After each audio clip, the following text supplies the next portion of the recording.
8 juillet, donc 10 h du matin, plus de 30 degrés à l'ombre. Nous avons eu ici en Alsace, enfin ici au niveau du potager du Paresseux, depuis la fin de la canicule, en tout et pour tout, 14 mm d'eau en, on va dire, 3 pluies. Néanmoins, au jour d'aujourd'hui, je suis ça sur le fil du rasoir, mais au jour d'aujourd'hui, les légumes que vous voyez ici autour de moi n'ont jamais été arrosés. On commence à voir là des signes de flétrissement chez les choux, les feuilles un peu plus enroulées, etc. Donc des signes de manque d'eau. Il serait nécessaire, utile, indispensable qu'il pleuve. Mais c'était pour vous dire que pour l'instant, je résiste à la tentation d'arroser, à l'exception bien sûr de la serre et à l'exception de quelques semis qui sont ici. On va jeter un coup d'œil sur quelques légumes, donc dans la suite d'une vidéo que j'ai déjà faite. Donc je ne reprends pas tout le commentaire, je vais juste vous montrer l'état de certaines choses ce matin. Ce semis de haricots nains se porte correctement, hein. Ce serait exagéré que de dire à merveille, mais se porte de toute façon correcte. Mais j'attends les pluies. Là, j'ai rajouté récemment un peu de tonte de gazon parce que j'étais à un endroit où la couche de foin était insuffisante, comme on peut le voir là-bas au bout. Je vais vous filmer ça. Voilà, là à gauche, des haricots, vous voyez ce qui restait comme foin et que c'était insuffisant. Vous voyez qu'il y a quelques plantains, lotiers corniculés, donc un certain nombre d'adventices qui sont en train de s'installer parce que la couche protectrice est insuffisante. Ces haricots à rames donc, ont été plantés, pas encore ramés, plantés dans ces petits trous dans le foin, jamais arrosés. Et même si on voit que certaines feuilles souffrent, se roulent, etc., pour l'instant, on va dire que cela tient, entre guillemets. Juste à leur droite, c'est céleri. Même chose, ça résiste, mis à part évidemment quelques accidents du type campagnol qui m'en ont chouravé un ici. Chose plus étonnante, ceci n'est pas un petit pin ou un petit conifère, c'est un c'est un plant d'asperges que j'avais préparé en terrine et que j'ai replanté ici dans ce terrain, donc entre les céleris et les asperges qui sont déjà installés. Il y a à peu près une petite semaine, on avait alors eu une fausse promesse météo de pluie. J'avais planté ça, cela n'a pas été arrosé, ce n'a toujours pas été arrosé au jour d'aujourd'hui. Et ce petit plant, et il y en a plein d'autres, je ne vais pas vous faire toute la série, hein, j'en ai une vingtaine, ils sont tous en état de vie, on va dire. Hein. Ils attendent, je pense, qu'il prie pour qu'il pleuve, mais pour l'instant, aucun dégât. D'autres choux ici, sur la gauche également recouverts de tonte de gazon, c'est là où il y a en dessous la mâche, hein, la mâche dont on a ramassé les graines et j'ai laissé les tiges sur place, recouvertes par-dessus donc de tonte de gazon. Les choux sont très irréguliers en raison de dégâts des limaces ici, hein, donc les petits pieds ont parfois été replantés, parfois simplement sévèrement endommagés et sont en retard. Toujours, donc, puisque c'est le thème de la journée, sans aucun arrosage. Alors ça y est, le fameux toit au-dessus de mes tomates est enfin en place. Donc on a terminé cette installation avant-hier. Avec donc l'ouverture aux deux bouts et comme vous pouvez le voir, des deux côtés, environ 80 cm, la bâche commence 80 cm au-dessus du sol pour un maximum de circulation de l'air. Je rappelle que l'objectif, pour ceux qui n'auraient pas vu les vidéos précédentes ici, n'est pas le forçage. L'objectif est de produire des tomates sans aucun traitement, sans même, si possible, avoir à préparer des décoctions, des choses comme ça. Donc l'idée c'est de planter ces tomates, éventuellement si nécessaire de les arroser par le goutte à goutte qui est en place mais qui à ce jour n'a pas été utilisé, et donc de les protéger de l'humidité et en particulier de la pluie dont je suis convaincu, mais on verra l'évolution de cette serre, dont je suis convaincu que c'est le facteur numéro 1 de développement du mildiou. Certains pieds sont pas loin de commencer le changement de couleur, d'autres ont été mis très très tard et produisent à peine leurs premiers petits fruits. Donc on est au stade ce qu'on appelle la nouaison, c'est-à-dire la fécondation des fleurs. J'en profite pour rappeler que dans cette stratégie de lutte contre le mildiou, un des facteurs essentiels me paraît être aussi le fait d'aérer la végétation, et donc je taille entre 3 en général, exceptionnellement 4 branches, on va dire 4 brins que j'essaye de faire monter suffisamment éloignés les uns des autres. Donc vous voyez qu'entre ces ficelles, il y a toujours 20-30 cm de façon à ce que le feuillage reste quand même assez aéré et donc une taille sévère par le bas. Je connais les controverses, dont certains qui disent qu'ils n'ont aucun problème, qu'ils ne taillent pas parce que c'est nuisible, etc., etc. Je pense que nous sommes très très inégaux en ce qui concerne à la fois l'emplacement, le soleil du matin qui dessèche les rosées de la nuit. Nous sommes très très inégaux par rapport à la météo. Le midi ne sera pas l'Est, ne sera pas la Bretagne, ne sera pas, je sais pas moi, le Danemark.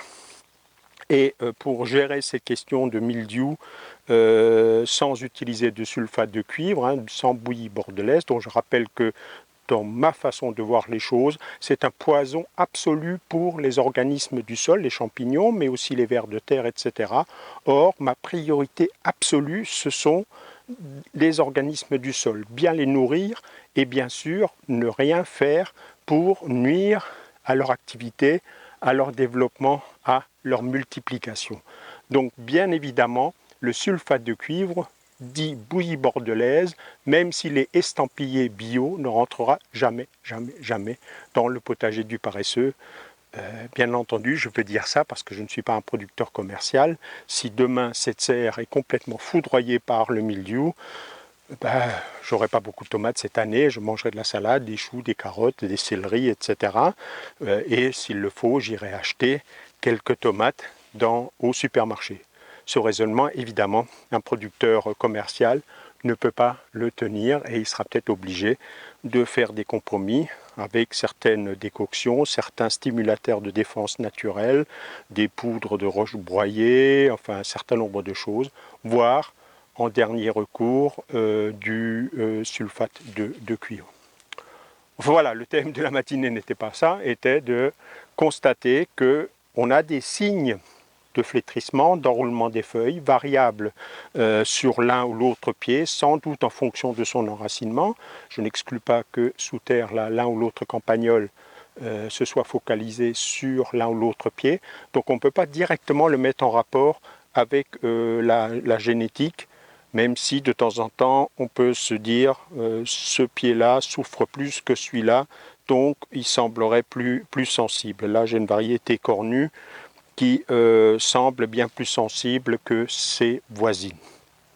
Juste de l'autre côté, d'autres choux, choux de Bruxelles, choux de Milan, quelques attaques de chenilles, vous apercevez sans doute régulièrement dans le fond de l'image des papillons blancs, la fameuse pyrrhide du chou, qui ne cherche qu'une chose, à pondre sur mes choux, et donc il y a de temps en temps l'une ou l'autre chenille. Pour l'instant, je ne fais rien parce que le cœur n'est pas attaqué, donc même si des feuilles sont trouées. Sinon, s'il le fallait, si j'avais une attaque extrêmement sévère, j'ai à la maison un flacon, un tube de ce qui s'appelle le BT, le Bacillus thuringiensis, qui est une bactérie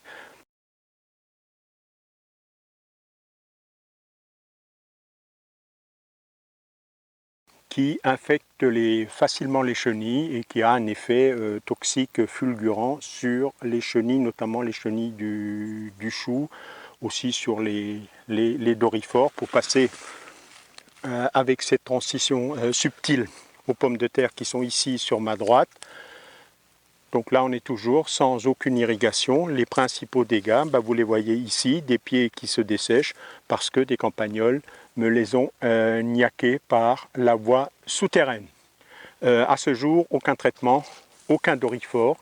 J'ai vu 2 ou 3 larves de doryphore sur une autre planche et il faut croire que ma façon de cultiver donne des pieds de tomates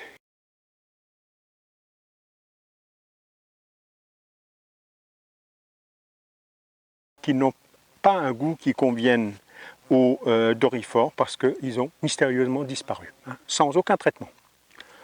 Voilà donc, côté pommes de terre, côté chou ici, les cassis, la récolte est quasiment finie. Il nous reste il y a 2 pieds qui sont d'une autre variété aux 2 extrémités, qui sont plus grands aussi, et dont la récolte est beaucoup plus étalée. Le reste ici au milieu est une variété dont la maturation est plus groupée, et donc là on a fait 3 récoltes et le tour est joué. Il nous en reste au moins une à faire aux 2 extrémités. En remontant ici au-delà des cassissiers, les poireaux qui se portent bien, même si là aussi on voit les effets du stress hydrique, des feuilles plus refermées, plus courbées, pas aussi rigides, aussi turgescentes qu'elles ne le sont d'habitude. Les céleris qui eux stressent, mais stressent surtout à cause des campagnols. À peu près la moitié des pieds là ont disparu, la lutte est en cours. J'en ai chopé hier, j'espère en choper dans la journée. Les fraises là aussi, donc c'est très difficile pour elles, ce sont des plantes de bordure de forêt, de bordure humide de forêt, et évidemment elles souffrent terriblement de ce cagnard et du fait que je n'ai toujours pas installé de goutte à goutte pour les arroser. Néanmoins, hier on a fait une récolte qui n'était pas du tout ridicule, un beau bol de fraises, alors avec un arôme exceptionnel, c'est du concentré pur, on dirait que cela a été distillé. C'est l'avantage d'avoir une biomasse, on va dire, peu développée, peu de flotte, mais une concentration des arômes.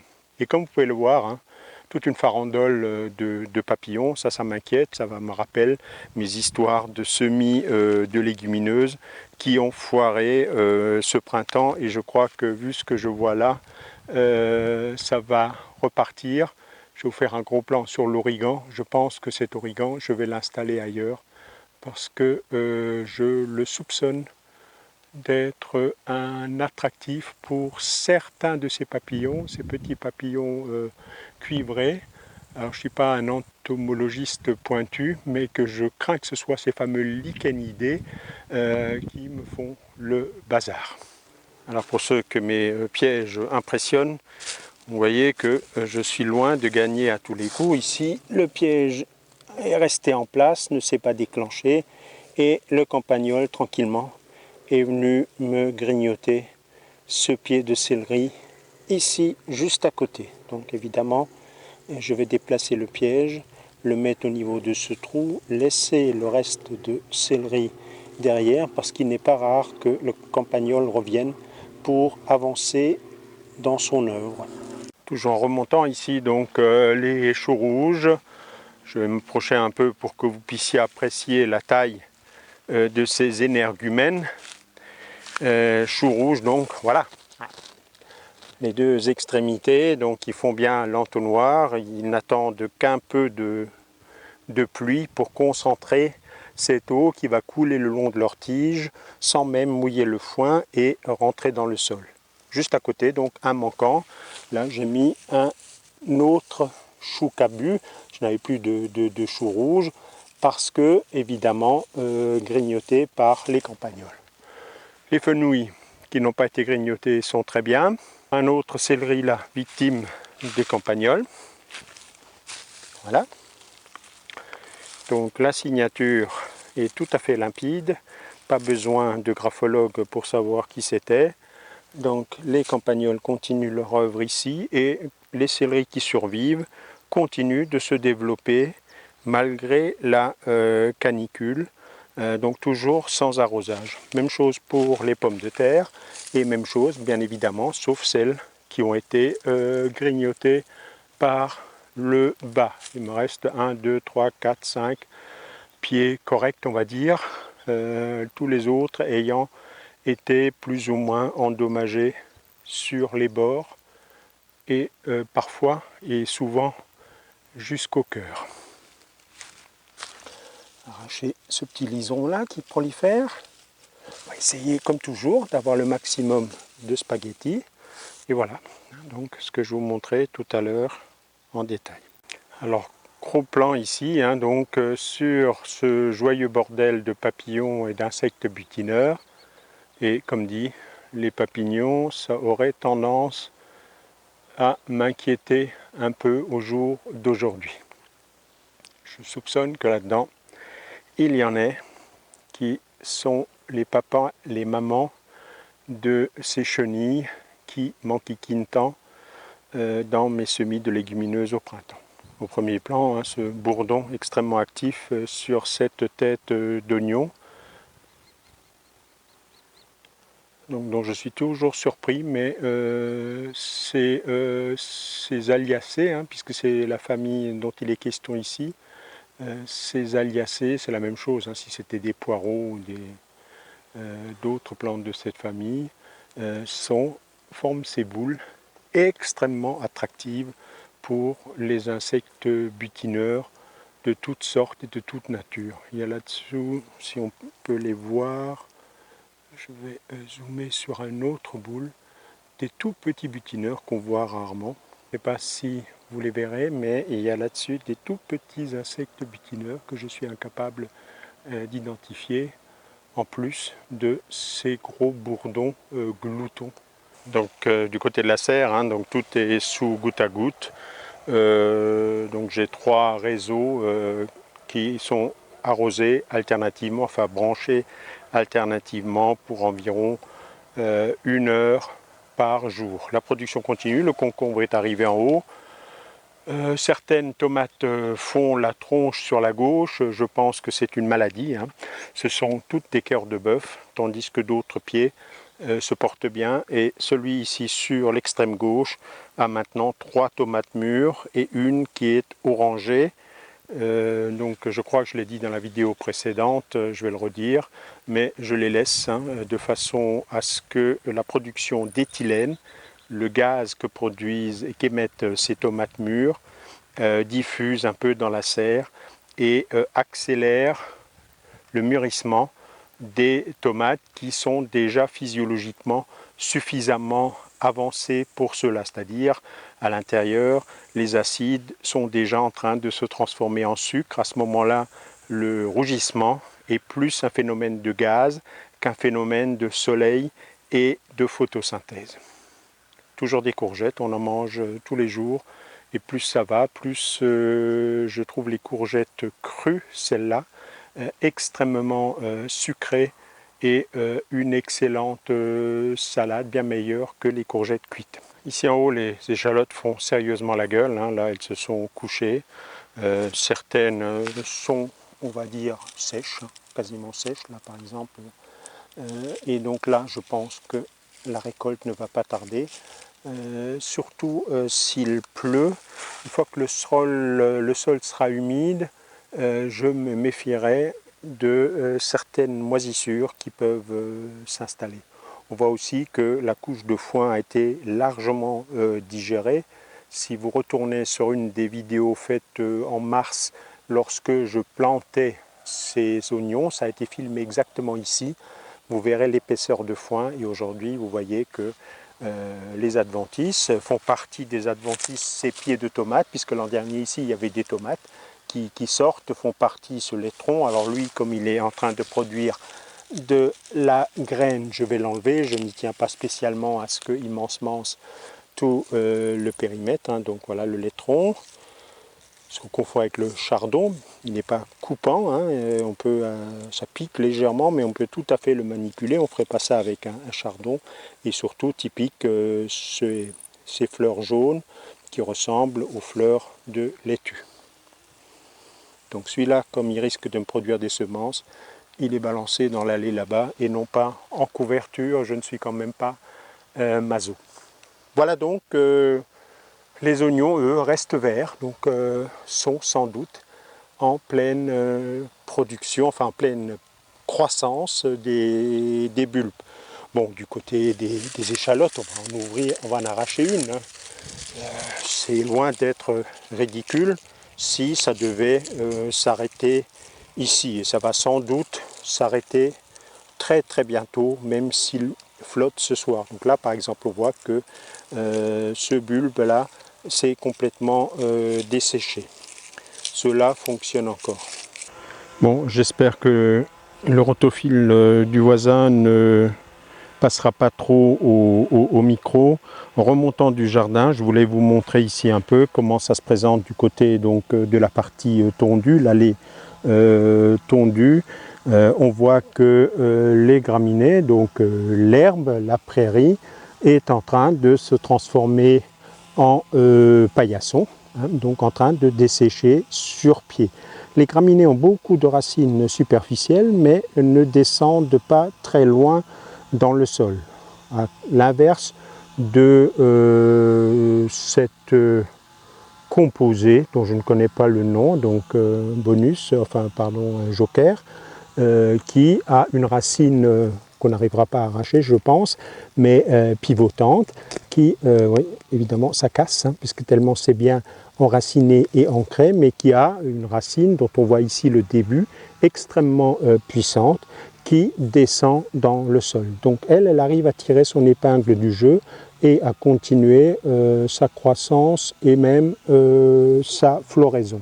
Ici, un peu plus loin, les plantains ne sont pas magnifiques, mais tirent leur épingle du jeu. Et un peu plus loin, là, vous avez des légumineuses, hein, ce lotier corniculé. Donc, d'une façon, le trèfle blanc.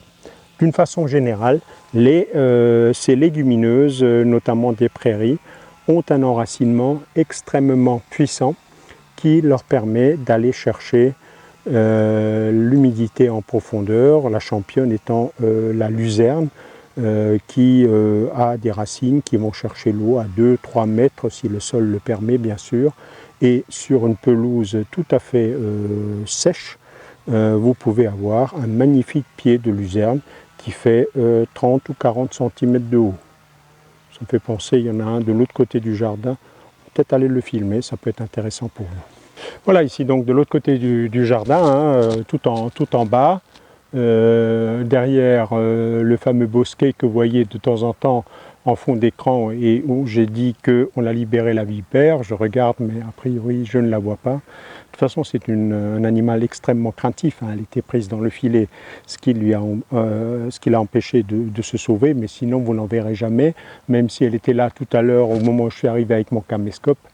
Elle se serait taillée depuis longtemps, donc il suffit de marcher en faisant du bruit, des vibrations plutôt, et l'animal disparaît dans ses refuges. Ce n'est pas le sujet, donc vous voyez là aussi de la prairie qui n'est pas fauchée, hein, donc qui souffre de sécheresse, même si c'est moins paillasson que de l'autre côté, parce que là il y a quand même à partir de début de l'après-midi de l'ombre liée aux arbres qui sont juste au-dessus de moi.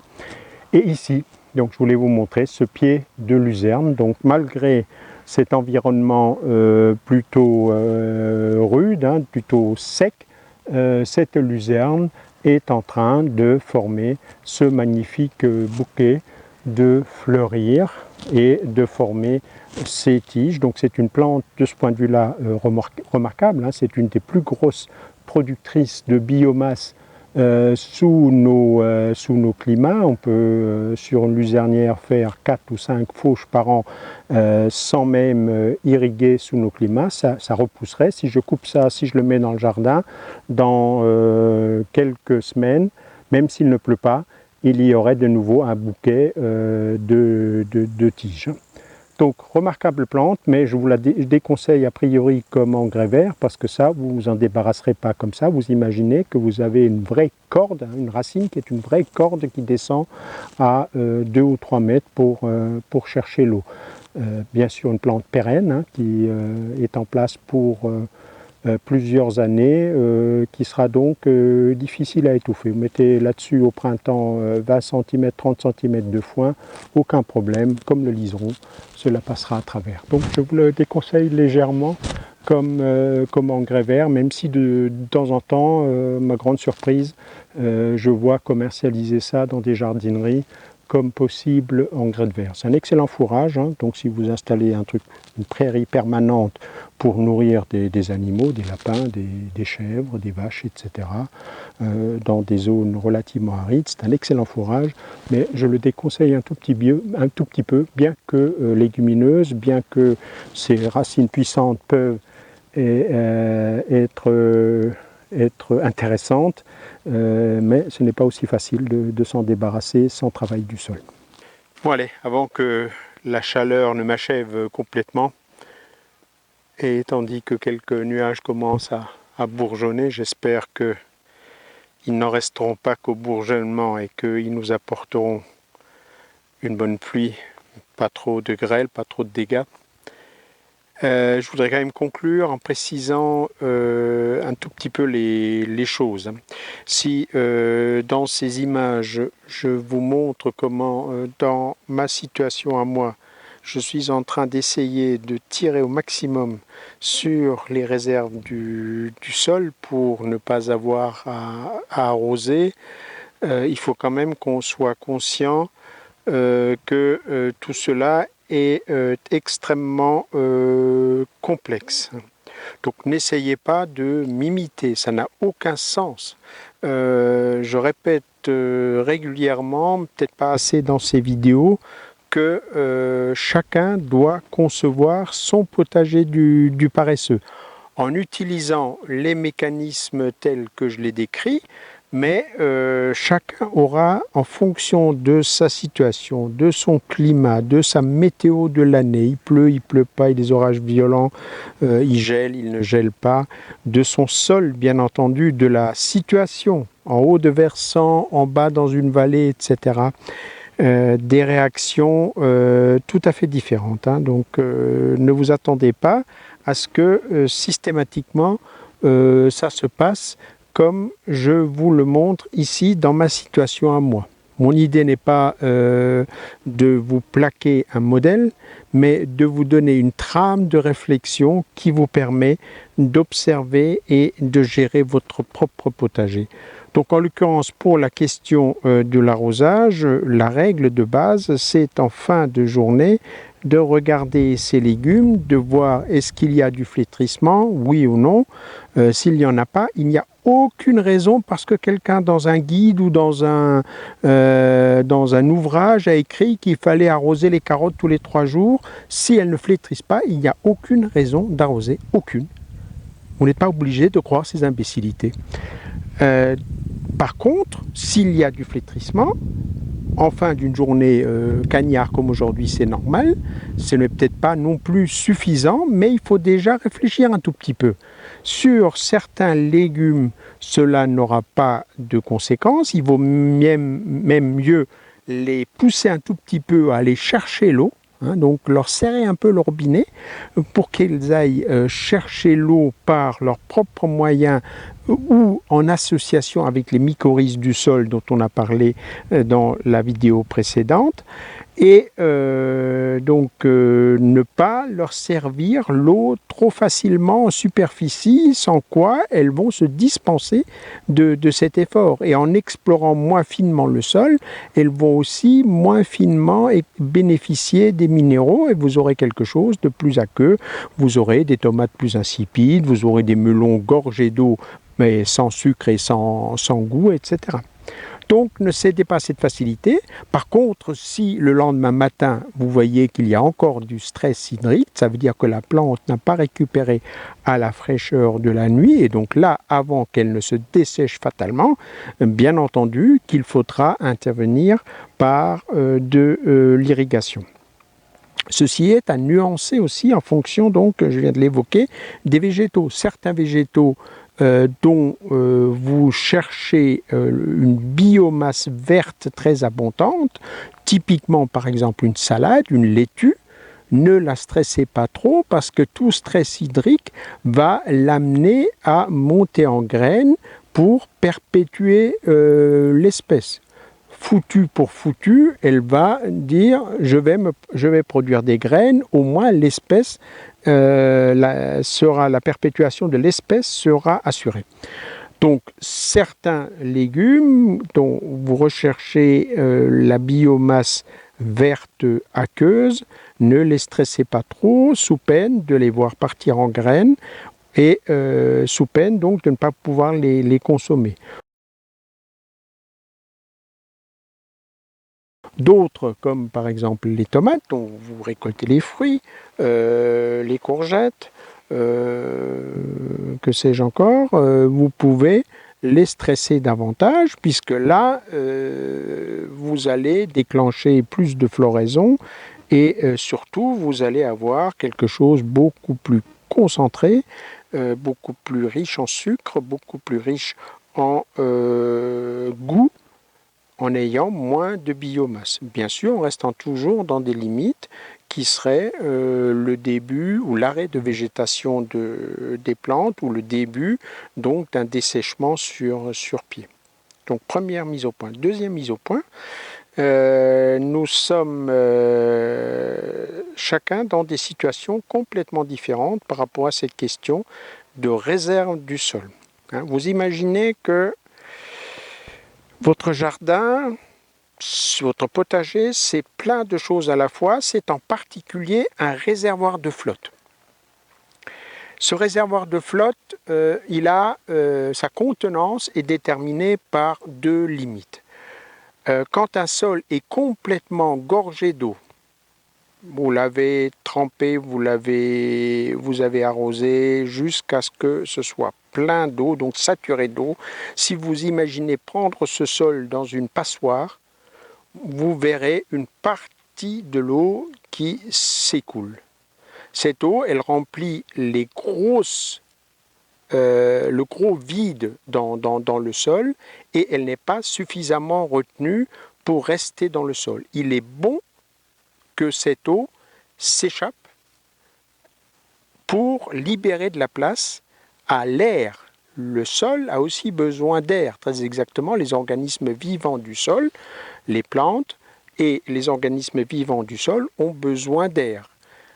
Les uns sont aérobies, les racines des plantes respirent comme les parties aériennes, les bactéries, la majorité des bactéries, la totalité des champignons, les vers de terre, certains insectes du sol sont aérobies et ont donc besoin de l'oxygène, de l'air qui doit circuler dans le sol. D'autres bactéries ont par exemple besoin de l'azote, les bactéries qui sont en association avec les légumineuses pour faire ce qui s'appelle la fixation symbiotique de l'azote de l'air. Ces bactéries-là ont besoin de l'azote gazeux de l'air dans le sol. Donc il est sain, il est indispensable de drainer cet excédent d'eau et d'aller vers le stade que l'on appelle le ressuyage du sol. L'excès d'eau est parti, mais le sol est encore, on va dire, complètement mouillé, mais pas saturé. Donc ça, c'est la première borne de votre réservoir, un sol ressuyé mais pas saturé.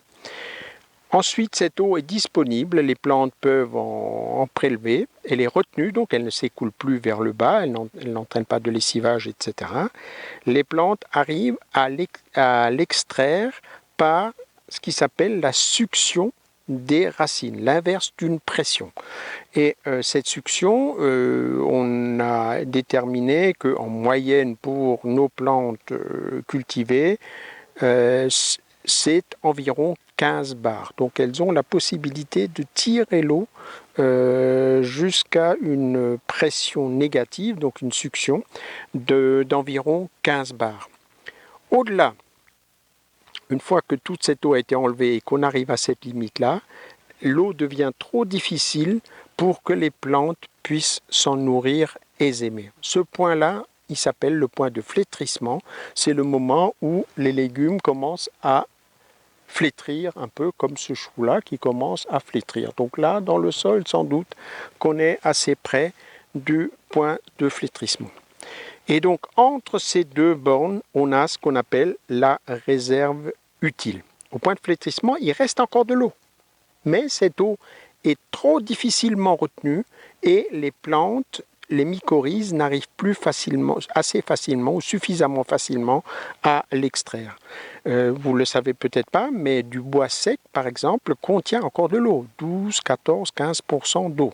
De la farine contient encore de l'eau, une dizaine de pourcents d'eau. Des graines que vous avez, graines de sésame, graines de haricots, je ne sais pas quoi, dans votre boîte chez vous dans la cuisine, si on les fait chauffer à 110 degrés, on trouverait encore de l'eau là-dedans. Mais cette eau est trop retenue, trop liée à la matière organique pour qu'on puisse l'extraire facilement. Donc on est au-delà de ce point de flétrissement.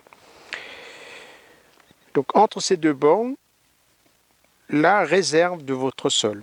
Et là, il faut bien savoir que on a des réserves utiles très variables. En somme, votre potager a un réservoir d'eau plus ou moins grand en fonction d'essentiellement de trois choses. De la composition minéralogique du sol, ce qu'on appelle la texture, c'est-à-dire la composition en sable, limon, argile comme principale catégorie de minéraux dans le sol. Les sables retiennent peu d'eau, l'eau s'écoule facilement et il y a peu de réserves. À l'autre extrémité, les argiles, notamment les argiles qui gonflent, sont capables de retenir beaucoup d'eau, même si des fois cela abîme les sols. Et donc entre un sol sableux et un sol argileux, pour une même épaisseur de couche du sol, la réserve utile peut varier d'environ 2,5 fois. Donc un sol argileux, 1 cm de sol argileux peut retenir à peu près 2,5 fois plus d'eau qu'1 cm de sol sableux. Donc ça c'est la première chose. Et vous aurez certains des sols très sableux, faciles à travailler, mais qui ne retiennent pas bien l'eau, qui ne retiennent pas bien les éléments minéraux et les éléments nutritifs, et donc qui sont plutôt des sols fastoches mais pauvres. Et d'un autre côté, d'autres parmi vous auront des sols argileux qui, eux, retiennent bien l'eau, retiennent bien les éléments minéraux, forment un complexe argilo-humique, etc. Donc, sont des sols potentiellement très fertiles, mais un tout petit peu chiants à travailler parce que collants, parce que souvent compacts, parce que froids à la sortie de l'hiver, etc. Donc j'ai dit trois facteurs. Pour l'instant, on en a parlé d'un, la texture, donc la composition du sol. La deuxième, il est implicite dans ce que je viens de dire.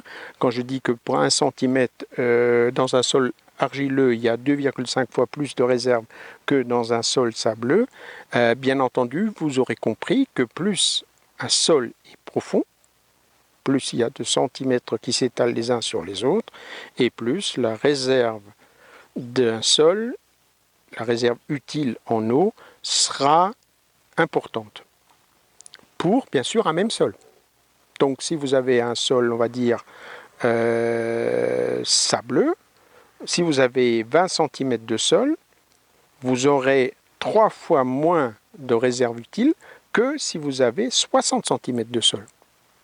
Et même chose pour l'argile. Si vous avez 20 cm, 3 fois moins que si vous en avez 60.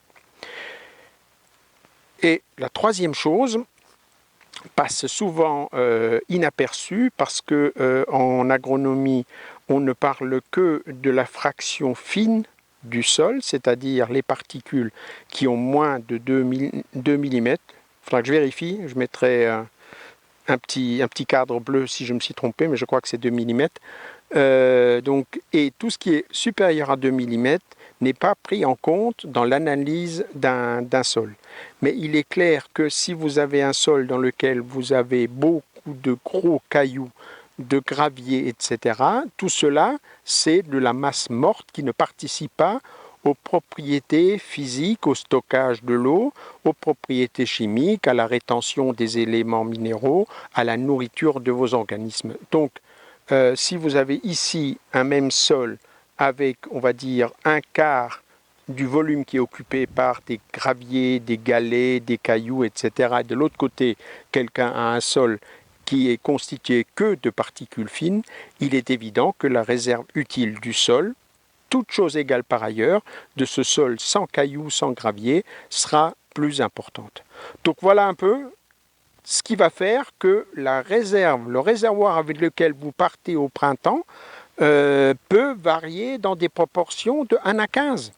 Hein, si vous prenez un sol argileux profond de 60 cm sans cailloux chez l'un d'entre vous et l'autre qui a un sol sableux superficiel rempli de gros galets, etc., vous avez des proportions et des différences énormes. Et donc il est évident que vous n'aurez pas, l'un va dire, ah ben moi dès le mois de mai, j'ai dû arroser, ben, bien évidemment. L'autre va dire, on est au mi-juillet et je n'ai toujours pas arrosé. Ben, bien évidemment, c'est logique. Si vous partez avec la même voiture, l'un a mis un réservoir de 200 litres et l'autre a un petit réservoir de 20 litres, ben, l'un va rouler, va traverser le Sahara, arrivera du côté de Zinder au Niger, et sans problème. L'autre, il ne sera même pas arrivé au sud d'Alger, à Ouagadougou ou à Tamanrasset.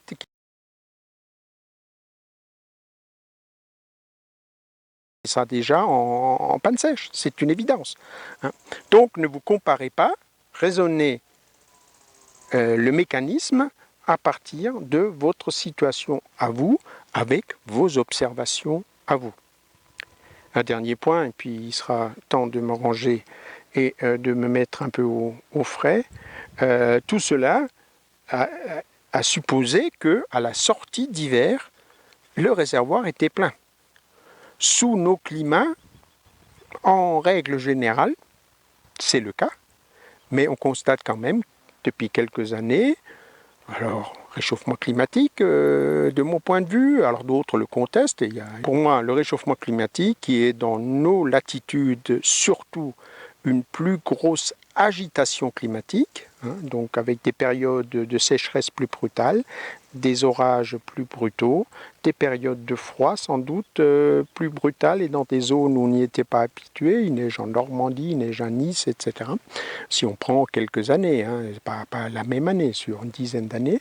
Donc le réchauffement climatique fait que de plus en plus, dans telle ou telle petite région, à la sortie d'hiver, il n'y a pas eu assez de pluie ou assez de neige pour que les réserves en eau du sol soient complètement pleines. Donc, peut se rajouter à cette différence que vous aurez dans vos sols à vous, le fait qu'il n'est pas exclu que dans votre situation à vous, au début de la saison de culture, donc en avril par exemple, la réserve en eau du sol n'était peut-être pas à 100% pleine, peut-être qu'elle n'était qu'à 80% ou 90%. Et donc cette inégalité-là va encore se rajouter. Voilà, il me paraissait utile de faire ce point-là parce que je me rends compte à travers vos commentaires que vous êtes nombreux à simplement vouloir imiter ce que je fais. Je vous dissuade, je vous invite à essayer de comprendre les mécanismes et à les appliquer chez vous selon votre situation réelle au fur et à mesure que vous faites des observations. L'agronomie, ce n'est pas un guide dans lequel on vous dit faites ceci, faites cela. Ce l'est malheureusement devenu. Et il y a une montagne de guides que j'appelle des guides absolument stupides, de recettes pour écervelés, pour vers de terre, pour cornichons. l'agronomie, la vraie, c'est de connaître les mécanismes, qu'est-ce qui se passe, et d'observer et d'essayer de comprendre la conjonction entre ces deux choses. Voilà ce que je vous invite à faire, non pas à m'imiter, non pas à m'écouter comme un pape de ceci ou de cela. Ce serait crétin, vous me comprendriez complètement de travers et pour tout vous dire, j'aurais même honte de moi-même si on en arrivait là. Donc, ne faites pas la connerie d'écouter les conneries que je dis. Ce ne sont pas des conneries en soi, mais si vous l'appliquez bêtement dans un contexte qui n'est pas approprié, qui ne ressemble pas au mien, cela deviendra de facto une monumentale connerie, parce que c'est inapproprié à votre situation. Voilà, cette tirade est un peu longue, mais elle me paraissait tout à fait indispensable pour que vous compreniez ce que je suis en train de faire. Donc j'essaye de tirer l'élastique pour voir si je peux produire la majorité.